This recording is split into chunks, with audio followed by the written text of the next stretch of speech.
মন্দির থেকে বাড়ি এসে খাওয়া দাওয়া করে দুপুরে বসতে না বসতেই এখন আমি, আমার ননদ আর ননদের মেয়ে আমরা এখন সব কেনাকাটি করছি। আমার দেওয়ার এখন গুজরাট থেকে ভিডিও কলিং করেছে, সবাইকে নিয়ে রেখেছে কে কোনটা পছন্দ করতে পারে। তো সবাই পছন্দ করলাম, তো আমরা অনেকটা কুর্তি পছন্দ করলাম। তারপরে ঘরে বসে বসে বোর হচ্ছিলাম, হাজব্যান্ডকে বললাম চলো তাহলে একটু মল থেকে ঘুরে আসি।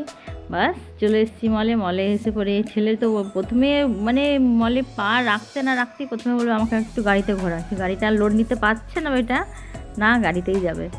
যাই হোক একটু আর কটা দিন, তারপরে আর ওই গাড়ির জন্য হবে না আমার ছেলে, আমি জানি। তো যাই হোক, তো ছেলে ঘোরাঘুরি করছে একটু গাড়িতে, তো আমরা ভাবছিলাম একটু সিনেমা দেখে দেখি করবো, কিন্তু তার হবে না, যেহেতু সন্ধ্যা হয়ে আসবে আর রাত থেকে কাছে থাকবো না। তারপরে পেট পুজো করতে চলে এসেছি। সত্যি খুব কেনাকাটা করতে করতে আর কিছু খাওয়া হবে না, যে না আগে পেটটা পুজো করে নিই, পেট শান্তি, তারপরে মাথা ঠান্ডা করে অনেক কিছু কেনাকাটি করা হবে। তো অনেক কিছু কেনাকাটি করে রাত হয়ে গেছিলো, তারপরে বাড়ি চলে এলাম। বাড়িতে এসে পর আজকে পিঠে খেয়ে দিনটা পুরো করলাম। নেক্সট ভিডিওতে আমাদের